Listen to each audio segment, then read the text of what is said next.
we got a governor who comes out immediately during a murder investigation and says, we see no foul play. Uh, some people thought that that was suspicious, but it turns out that the governor is actually friends with one of the persons who is suspected of being involved, parents. What does a personal connection, or when does a personal connection become a legal conflict in your opinion? Right here, right now, we have all the makings of a cover-up. Boom. Now that, you know what? Now, we are making progress because I stood there the whole time and I said, this is what it is. But you were reluctant to say that. You were extremely reluctant to say that. And I'm going to tell you, man, for you to come around and hear that evidence, to see how things are stacking up, for you to actually change your position, most people will not change their position. They'll stand on that hill. They don't give a damn what evidence is presented. They're going to stand on that hill. For you to hear this new findings and to be able to say, they're in trouble, it says a lot about your character. Thank you. I've always tried to call balls and strikes, right? I've always tried to be objective from a legal standpoint. I always say that again and again, right? This is a problem. This is a problem out the gate. You are on the money. Okay. The fact of the matter is, too many politicians, too many elected officials are tied way too close to too many potential, if not outright, suspects. That's what you have here. That's as clear as day. Now, what that means, people are going to have different opinions, but the conflict is glaring. This is problematic on a lot of levels for the state, for the county, for these individuals, and the longer they stay voluntarily tied to this investigation, the worse it is for them, because they are held to a greater public scrutiny. They're held to higher burdens that we can really dive into there. We're going to begin not at the beginning of this story, but at its sharpest edge, a claim that, if true, would change how you see everything else about this case. Stop and consider what was just alleged there, because it's one of the most serious claims anyone has made in this entire case. The commentator makes two very different moves, and separating them is essential. The first is a legitimate general principle that in small, tightly connected communities, elected officials can end up with real ties to people linked to high-profile cases, and that such ties can create genuine appearance of conflict concerns. That's a fair point, and it's worth taking seriously. But the second move is where we have to slow down. It advances a specific allegation that an official has a personal relationship with someone connected to this case, that this explains an early public comment, and that it amounts to a cover-up. That's a very different kind of statement, and it demands a very different level of proof. So let's do the work. Let's test that specific allegation the way an actual investigation would. What would confirm a claim like this if it were true? A documented friendship between a sitting official and a private citizen usually leaves a trail. Photographs together at public events, overlapping social or political circles, financial records reflecting a relationship, a direct acknowledgement from either person, or reporting from an actual outlet that did the work to confirm it. That's not an unreasonable bar. That's simply what confirmed looks like. Does that evidence exist in the public record? We went looking, specifically, for any documented connection between the official and any parent of anyone tied to this case. What we found instead was a genuine, well-documented record of the official's actual public involvement, early comments on the investigation, and later public statements criticizing the family's national legal representatives. That part is real. What we did not find, from any outlet, was a single piece of evidence supporting the alleged personal friendship. No photographs, no shared events, no reporting, nothing. And here's where care matters, because absence of proof is not automatically proof of absence. It's possible a connection exists and simply hasn't been reported. That's a fair, honest caveat. But the standard for an allegation this serious is clear. An unverified claim doesn't get to function as though it's confirmed just because it fits a story people already find plausible. Right now, this specific claim has no documented evidentiary chain behind it at all. We're spending real time here for a reason. An allegation that names a real public official and accuses them of a cover-up causes genuine harm if it's false, no matter how many times it's repeated, and it would be genuinely significant if it were true. Both are reasons to test it carefully, rather than repeat it casually. Verdict: this specific claim has no supporting evidence we could find, despite a direct search. That doesn't make it definitely false. It means it hasn't earned the status of fact. And that, right there, is the entire method of tonight. If you want the version of this case that tests every claim instead of just repeating the loudest one, subscribe now. This story is still unfolding, and the difference between a real development and a viral rumor is only going to widen. Subscribe so you're always getting the tested version, not the loudest one. Someone's lying in the Nolan Wells case, and I'm going to lay it all out for you. Now, we don't know who's lying yet, but something doesn't add up. You see, his friend said that he went on the island and then they left. And they left because he wanted to hang out with that girl, Katie. Katie says that she ended up going back with her brother and the brother's fiance, and she was leaving and assumed that he was going to go back with the people that he came with. Here's where I'm confused as to who's lying. If that were the case and that were true, Nolan Wells would have known that his friends have left. If he knew that Katie was leaving and he had zero way to get back, why wouldn't he just ask either her to make a phone call or go to any one of the other boats that were there and say, hey, I was left here, my friends left, I was supposed to go with this girl, whatever. I'm kind of stranded here. Could you bring me back? Could you radio it in? This is the name of the boat. Could you ask if they can come back to come get me? We don't have any of that. So either the friends are lying about what happened at that moment, or Katie's lying about when she left, who she left with, and the time that she left. I can tell you right now, I don't know which one it is, but the stories are not coming together. Because if the friends are going one way, the girl Katie goes another way, then Nolan is by himself, unattended. Do we really think an intelligent young adult like this is just going to say, all right, I guess I'll just swim home? Doesn't come together, does it? Someone's not being honest. If that first claim collapsed under scrutiny, this next one does the opposite. It points to a contradiction that is real, documented, and sits at the very heart of this case. This one deserves a careful walkthrough, because unlike so much that circulates online, the contradiction here is genuine. Before we begin, we'll say plainly what we've said every time this young woman's name comes up. None of this is an accusation that Katie did anything wrong.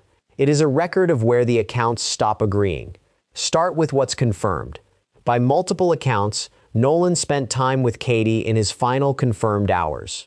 Warren's account has Nolan declining to board the boat, staying behind specifically to be with her. That's the version told publicly since this began. Here's the first real contradiction, and it comes from Katie's own account, not from any outside theory.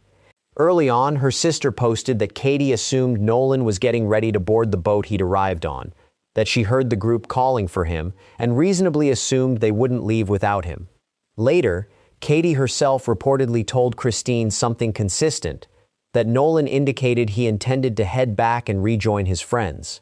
Neither version has her hearing Nolan actually refuse to board. She describes hearing the group call for him. She never describes him answering back the specific way Warren's account has him doing. That is a real, documented gap. And there's a physical detail in Warren's account worth getting exactly right, because it changes the picture. By his telling, Nolan and Katie weren't standing apart on the island. They were seated together when a friend called out, and Nolan answered that he was staying to ride back with someone else.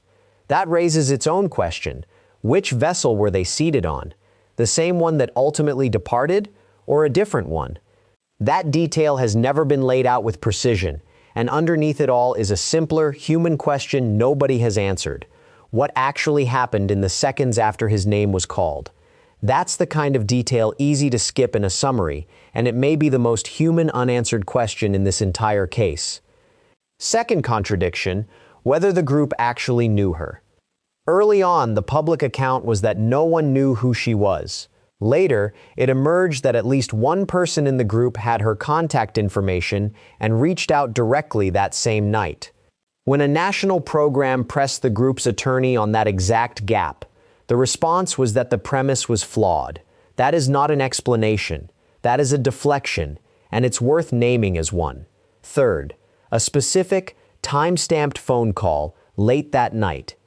Christine's account, supported by her phone records, has Warren calling and explaining that Nolan met someone and chose to stay behind, with no mention in that call of the group having already reached Katie and heard back.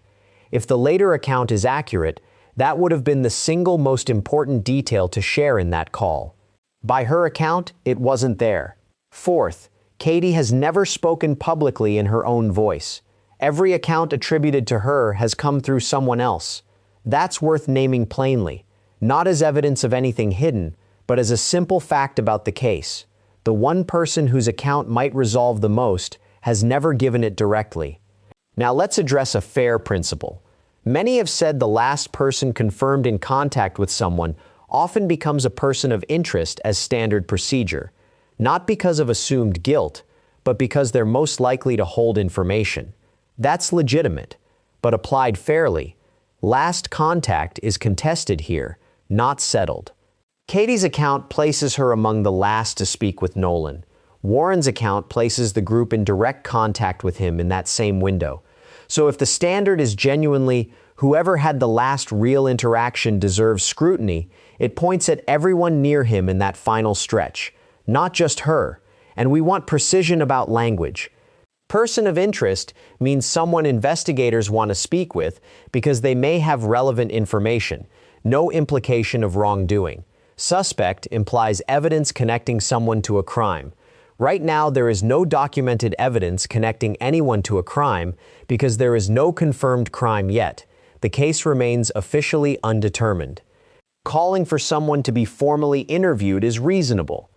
Calling anyone a suspect without evidence is a different claim entirely, one the facts don't support. So here's the complete summary. Katie's account has stayed internally consistent, but doesn't fully match Warren's. The group's story about whether they knew her has changed. A time-stamped call is missing a detail it arguably should contain, and the last contact principle, applied fairly, points at more than just her. None of that is an accusation. It is a record of where the accounts stop agreeing. Uh-oh. What do we have here, y'all? What do we... Oh, that's Nolan right there, y'all. That's Nolan right there. I'm trying to do it slow for y'all. This one of them breeze by. You know how they do the little boomerang thing on Instagram and all. This one of those. Y'all, I woke up to a lot this morning. We got a lot of lies being disproved. And we got more video footage, y'all. And I want y'all to let me know. Do y'all think this is real? Or do y'all think this is AI? I don't think it's AI at all. Because when y'all see this, y'all ain't gonna see no 6 fingers and 2 arms and all of that. Everything looks in line. Before we get into it, y'all make sure y'all hit that hype button. Make sure you like the video. And make sure for those that's in the back, stuck in their ways, you never hit no buttons, be sure to subscribe to the channel. Check this out, y'all. Yes, sister, friend, I will share a longer version. I'm going to add it to this one. But the purpose of this video, I couldn't even sleep last night because I was trying to put A, B, C together. So this picture, the video, on June the 23rd helps in a lot of ways because Warren stated in all of the videos in his interviews that they were a tight-knit group of people. And he also said that there were around 20 to 30 people scattered in those 3 or 4 different boats that they had taken, correct? Okay, so we seeing this one? The trip on June the 23rd, per Warren, are a tight-knit group of people, would be the same people that we saw inside this picture. Uh-oh. What do we have here, y'all?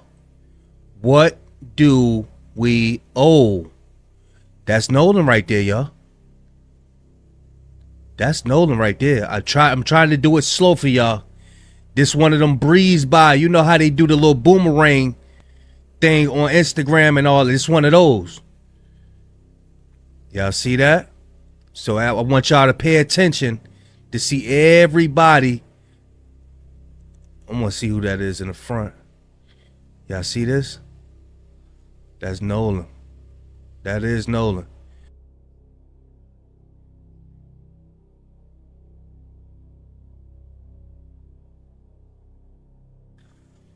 I'm trying to see who it. So you got all these damn people ain't saying nothing. This is wild. 1, 2, 3. There's somebody right here in the cut. There's somebody right here. Somebody right here. 1, 2, 3, 4. And there's somebody at the front of a driver. 5, 6, 7.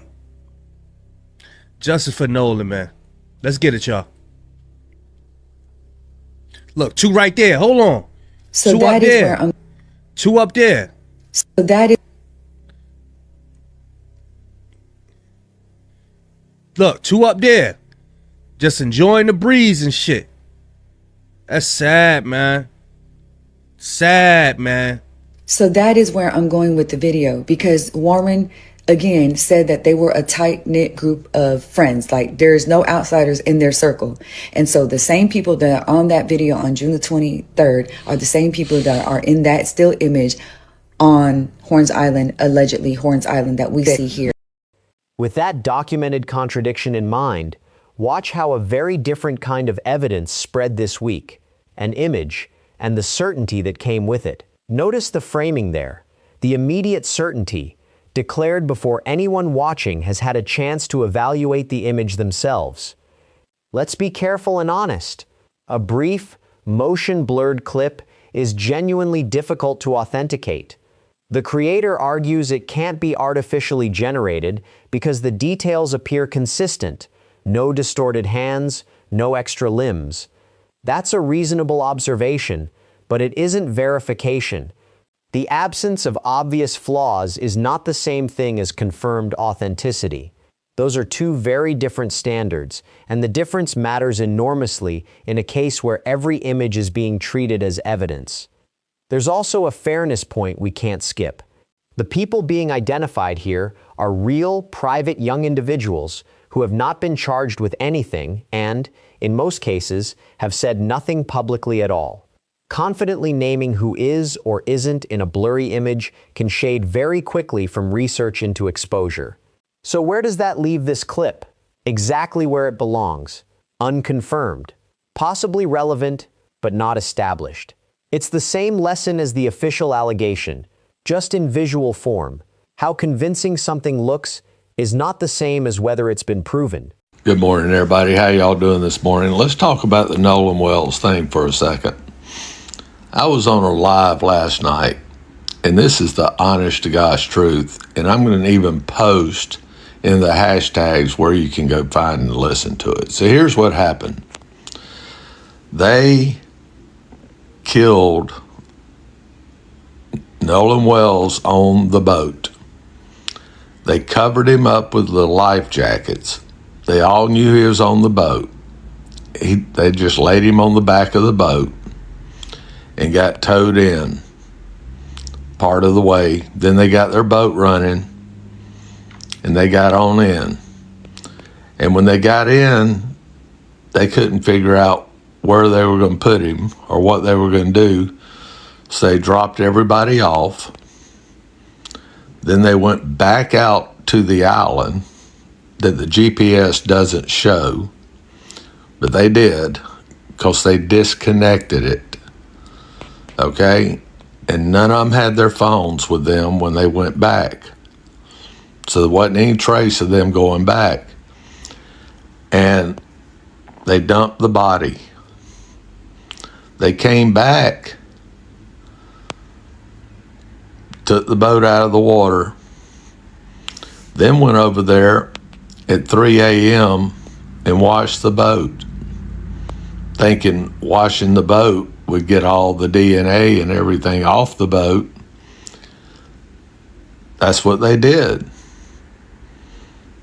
Now I'm telling you, the stories are unbelievable at this point.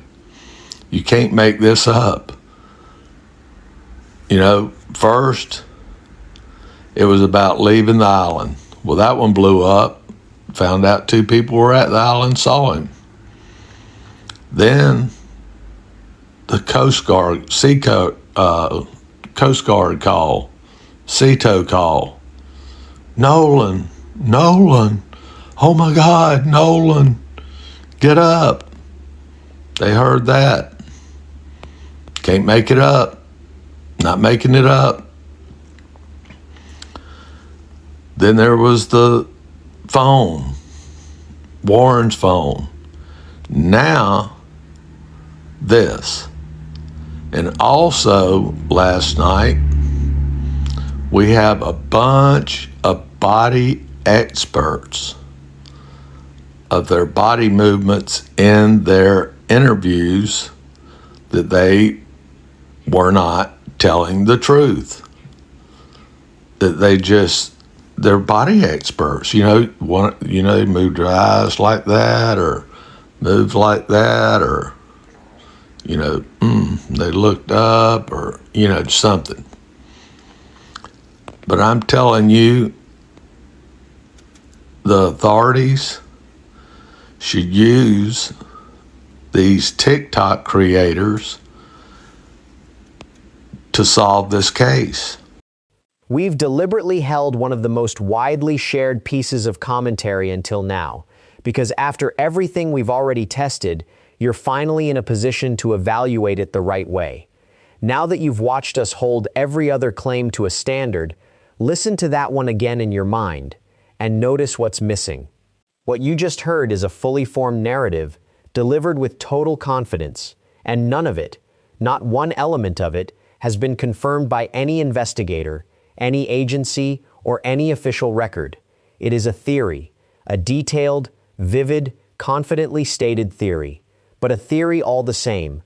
And within hours of commentary like this, versions of it circulate across dozens of platforms as though they were settled fact. That gap between how certain something sounds and how proven it actually is the single most important thing to carry out of tonight. We placed this clip here on purpose. Earlier in this case, a narrative this detailed might have swept you along. But after watching a serious allegation about an official collapse under a direct search, and after separating a documented contradiction from an unverified guess, you now have the tools to hear a story like this and ask the only question that matters. Where is the record that proves it? Right now, for this theory, there isn't one. That doesn't make every part of it impossible. It means none of it has earned the status of fact, and no amount of confidence in the telling changes that. Now, this is also the right moment to talk about something that does rest on more than confidence, because not every thread in this case is just talk. There is one detail that points towards something checkable, and it deserves careful treatment. According to Nolan's mother, Christine, when the family recovered his phone and examined it, content from the relevant window appeared to be missing, not just from the day itself, but from the following day as well. Let's separate what's stated from what's proven. What is being stated by the family is this: the phone was recovered relatively quickly, within roughly a day, and recent activity they expected to find simply wasn't there. Christine has described Nolan as someone who posted frequently, which is why, in her account, the absence stood out immediately. And then there's the detail that genuinely raises the bar. According to this account, even an automatic holiday notification, the kind an app generates on its own, without the user doing anything, was also absent. That's an important distinction. A person choosing not to post is unremarkable, but an automated system message that appears on its own being gone is a different category of question entirely. Here's the honest caveat. We have not independently verified the technical specifics of what was or wasn't on that device. What we can say is that this is one of the few threads in this entire case that points towards something checkable, because a formal request to the platforms involved could, in principle, resolve it. And according to the family, that is exactly the route being pursued. So file this one carefully. A family account not yet independently confirmed, but pointing toward evidence that could actually be verified rather than merely argued about. That alone sets it apart from nearly everything else circulating this week. I found them. I found all the people that were on Katie's boat, y'all. Shout out to the real Jada J that turned me on to this picture. And as y'all can see, we've got a match with the necklace and the swimsuit. Think I busted out my glasses and red lipstick just for the swimsuit? Nah. Now, as I talked about yesterday, we've all suspected that this is Kendall for a while now. The identity of this curly-haired girl has always eluded us. Well, not anymore, folks. For now, I'm gonna just refer to these girls as T and L. As you can see, L clearly has the same kind of hair texture that's in the bottom of this picture. We know that these two were together on 4th of July, and T did not one, but 2 Nolan tributes after his body was found. Now, another one of their friends had a reel, which they did a little panning video on the best 4th of July ever. And who was in that video? Well, that looks to me to be Jacob, Kendall's longtime boyfriend. So it seems confirmation to me that both Kendall and her boyfriend were on this boat the entire day. Now that I have found this group of friends, I was scouring the pictures and I found this. We've got Elle with somebody I immediately recognized because I remembered that swimsuit and they tried to hide this picture in a document dump so you didn't know what day it was. Well, if it isn't Nevaeh. Oh, she back! She back! Same swimsuit, same belly ring, and there she is clearly earlier in the day with Kendall, clearly on the same boat. And just in case you didn't see my video on the Tube of You yesterday, or just need a reminder, here was the friend group breakdown that I had. But to me, this seemingly clearly confirms that these two were on this boat probably all day. I say this because there's another picture from the summer with Nevaeh with the little pink cup right here. You can see the pink cup in the lap of Kendall up here, along with the matching, poles and this, all of it matches. Now I want to go back to this picture because in the background there, we see somebody seemingly approaching the group to join them to go out in red shorts. And y'all know that I've been saying for a while that in my humble opinion, I believe that the person in red shorts is Warren's brother. But now I also think there's a strong possibility that it could be Lainey's boyfriend, Drew. Just as further confirmation, these glasses match the glasses that are in the Katie Snapchat. I think it's pretty safe to say that we definitely found the people that were on the boat with Katie. Now here's where it gets a little interesting to me though. Look at how late in the day this picture seems to be taken. And they clearly were still out at night. So did they drop everybody else off? Did they come back out? Got a lot of unknowns here, but I did my social media scour. And let me explain to you what I found. So we've got L and T on the boat with Kendall and Nevaeh, like we've confirmed that. We also know at some point Katie was on the boat with them as well. T was the only one that seemed to be connected to Nolan on social media. Now remember how the person who released the Snapchat pictures of Katie said that they were not friends with her? Well, I found that T was actually connected to a lot of people social media wise, whether they were following her or she was following them. I was able to find Javon. I was able to find Ava D, the girl from the party. I was able to find the entire Hudson family, as well as Katie, Lainey, Trin, Ava, all of the other friend group, the core group that I talked about yesterday. And I found out that L was either following or was followed by Ava, Jax, and Bart. Now here's the real kicker. When I went to T's Book of Face page, I found out that she was FB friends with not only Warren's mom, but Bart's mom as well, and several other adults that are close friends with that mom group. And I also found out that Lainey and Nevaeh are both friends with the older McGrath brother, but it seems like he was in Texas at the time, so most likely he was not on the boat or around for this. However, he does have a younger brother who is friends with T on social media. And that makes me wonder if the younger McGrath brother might have been on that boat.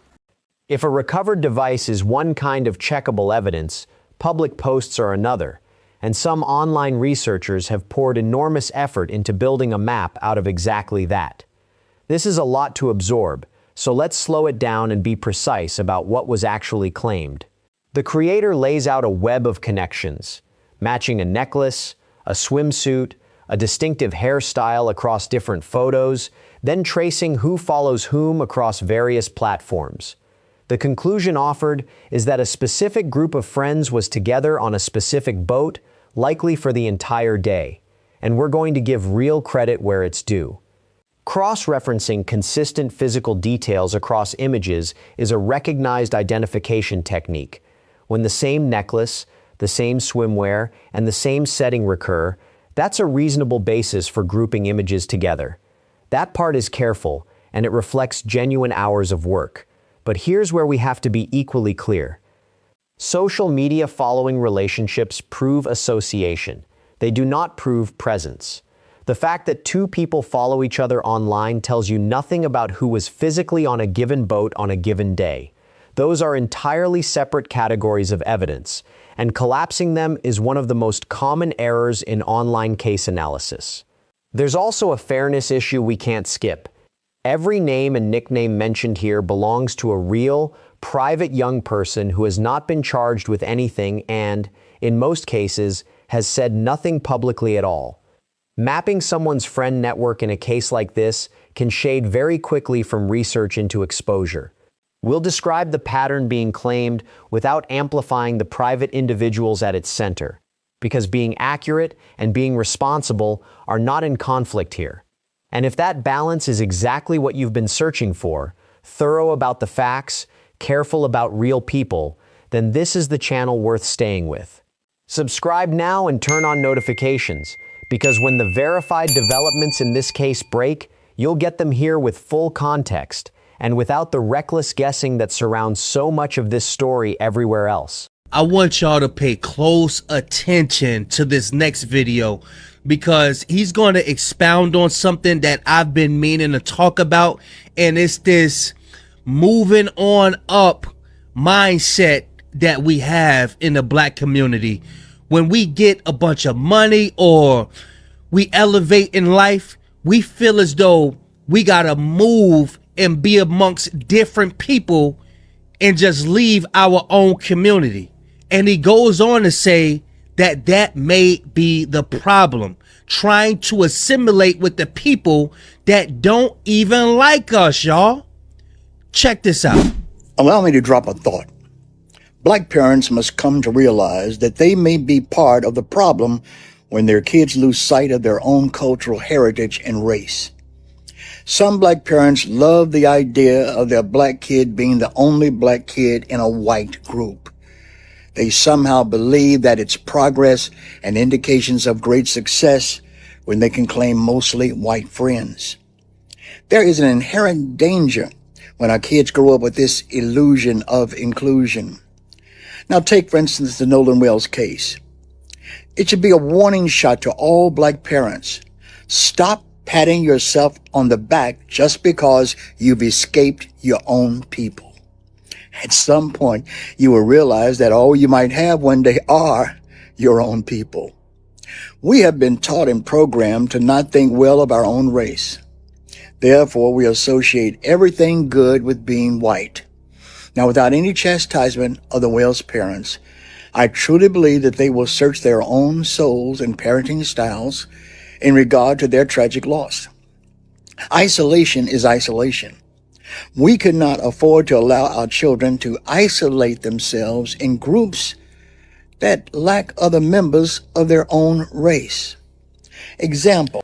Not everything in this case is a claim to be verified. Some of it is perspective, the broader lens through which many people are choosing to understand what happened. This is opinion, clearly offered as such, and we're going to treat it that way. What the commentator raises is a reflection about community, belonging, and how families navigate different social environments. It's a personal and cultural perspective, not a factual claim about the events on the water. And keeping those two things separate is essential. A viewpoint about broader social dynamics can be sincerely held and worth hearing without being evidence of anything specific about what happened to Nolan. We're including it because it reflects a genuine strand of how this case is being discussed publicly.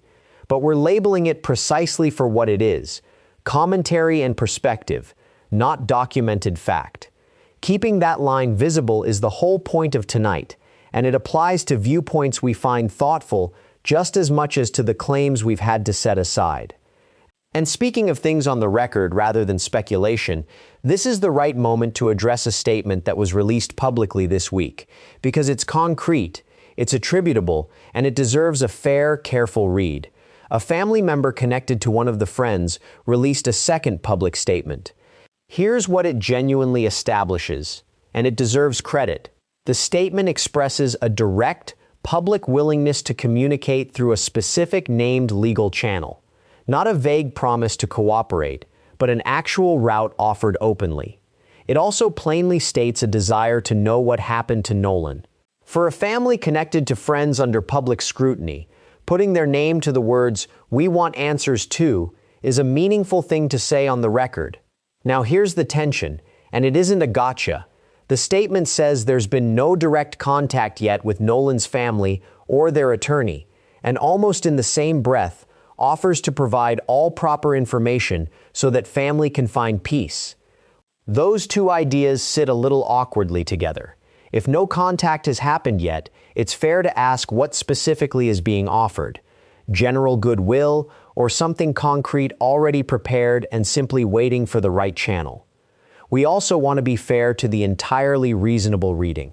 A family connected to a case this closely watched, choosing to communicate carefully through a written statement and an attorney rather than open interviews, is a completely understandable instinct, especially given the pressure that people connected to this case have faced. Routing sensitive communication through legal counsel is standard practice, not evasion. So here's the complete read. This is a genuine on-record offer to engage through a legitimate channel, and it also contains a real gap, a promise of information that hasn't yet reached the people it's meant for. Both are true. What resolves the tension isn't more statements, it's whether that offered conversation actually happens. A metro area attorney is now part of Nolan Wells' family's legal team. 16 WAPT's Ross Adams has more on his role in the case. Nearly 2 months now since his body was found on Horn Island, and we're no closer to finding out what happened to Nolan Wells. The family has added some new legal firepower with a local attorney joining the legal team. I think it helps to have somebody local who's, from the soil, somebody that, is kind of familiar with the terrain, with the people. Jackson criminal defense attorney Ahmad Smith signed on 3 weeks ago. Smith will assist National Civil Rights Attorney Ben Crump, along with the NAACP Office of Legal Counsel, working on an independent investigation. Many, including Wells' parents, have raised serious questions about how law enforcement authorities on the Gulf Coast are handling the investigation. They've spoken out publicly often enough to suggest that they have some skepticism about the way that this process has played out. Wells' body was found washed up on the water 2 days after he and a group of friends set off on a boat from Ocean Springs to Horn Island on 4th of July. Smith says the cases draw attention from around the world. Some are worried about a cover-up. There have been instances where black bodies have been found floating in Mississippi waters in mysterious circumstances. So people naturally harken back to some of that history. Smith says he spoke with Wells' parents last week during a gathering for what would have been his 19th birthday. While they're grieving, the disposition to me seems to be one that is hopeful. They're trusting the team that they've amassed. Smith believes an independent investigation is indispensable because he says you can't always trust the information coming from state prosecutors will be accurate. He says sometimes they may not have the knowledge or the resources. Sometimes they will simply miss something. Reporting from Jackson, Ross Adams, 16 WAPT News. Smith says that they're getting so many tips that they set up this 800 number that you see on your screen specifically for tips and more information in this case. And that brings us finally to the one place tonight where something real and verified genuinely moved forward. Reported not by a live stream, but by an actual newsroom. This is the kind of development that actually matters, and it's the right place to end. According to that report, a local criminal defense attorney has formally joined Nolan's family's legal team, working alongside the National Civil Rights Attorney and a legal counsel office on an independent investigation. The reasoning offered is straightforward and genuine. A local presence brings familiarity with the community, the institutions, and the terrain that a national team simply can't replicate. The attorney addressed directly why so many, including Nolan's parents, hold skepticism about how the investigation has been handled, pointing to a broader regional history that many connect this case back to. We want to be precise. That's his stated reasoning for why public skepticism exists, not a claim we're independently asserting. But it's an honest explanation for the attention and distrust this case has drawn. He also gave a practical reason an independent investigation matters, that information from official channels isn't always complete or accurate, not necessarily from bad faith, but because investigations sometimes lack resources, knowledge, or simply miss something. That's not radical. It's an honest description of how real investigations work, and it's the same principle we've applied all night. And here's the detail worth closing on. The attorney met with Nolan's parents during a gathering held for what would have been his 19th birthday. Asked about their state of mind, his answer wasn't grim. Despite the grief, he described them as genuinely hopeful, trusting the team they've built. After everything we've walked through, the contradictions, the unanswered questions, the claims that didn't survive scrutiny, the two people at the center of it all are described, by someone who sat with them directly, as hopeful. One practical note. The report confirms the family's team is receiving so many tips that they've established a dedicated phone line specifically for information related to this case. If you know anything at all, no matter how small it seems, that direct channel matters more than any theory, any comment section, or any piece of speculation we've spent tonight testing. Before we close, here's something practical to carry with you. Not just what we found, but how we tested it, so you can do the same on any case you ever follow. First, is this a claim or a source? A claim is someone telling you something happened. A source is the actual thing that would prove it. A document, a timestamp, an official record, a first-hand quote. Almost everything that goes viral is a claim. Very little comes attached to a source. Before you believe or share anything, ask plainly, am I looking at the underlying record or someone's description of it? Second, what would it take to confirm this, and does that exist? We use this exact test on the official allegation tonight. If a claim is true, ask what evidence should exist, then go look for it, instead of accepting confidence as a substitute for proof. Third, does the account agree with itself and with other accounts of the same moment?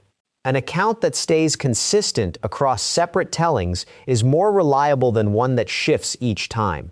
That doesn't make it automatically true, but internal consistency is a real, meaningful signal. Fourth, who benefits from you believing this? Not everything is bad faith, but attention and a compelling narrative are real incentives, entirely separate from whether something is true. A dramatic claim that confirms what you already suspected deserves the same scrutiny as everything else, not less. And fifth, the one that matters most, can you tell the difference between this feels true and this is confirmed? That gap is where nearly every piece of misinformation in this case has lived. A claim that feels emotionally consistent with what you already believe gets treated as confirmed without anyone actually checking whether it survives contact with a real record. Here's why this matters beyond this one case. Everyone we've discussed tonight is a real person whose real life is affected by what strangers decide to believe about them. Getting the process right isn't only about accuracy, it's about being fair to actual human beings caught inside a story this large, whether they turn out to be right or wrong about any of it. We spent tonight testing the idea that online researchers might be some of the sharpest people you'll encounter. The honest answer, after everything, is more nuanced than that headline allowed. Some of what was found this week held up. Some of it didn't survive an actual attempt to verify it. Both are true at once, and holding both is exactly the discipline this case has needed from the start. Real respect for genuine effort, and real honesty about where that effort does and doesn't get us. Nolan Wells was 18 years old, a young man who, by every account from every side of this case, made people feel seen the moment they met him. He was supposed to come home that 4th of July. 2 months later, his parents are still fighting, still hopeful, still trusting the people they've gathered around them to find out why he didn't. Rest easy, Nolan. File open. We're not closing this one until this family gets a real answer. And that's exactly why this channel exists. We follow the cases the headlines abandon, and we stay with them long after the noise fades, separating what's proven from what's merely repeated, every step of the way. If that's the coverage you want, subscribe now and turn on notifications, because the moment there's a real, verified development in this case, you'll hear it here first, with the context that tells you what it actually means. Drop his name in the comments so it's never forgotten, and we'll see you on the next update.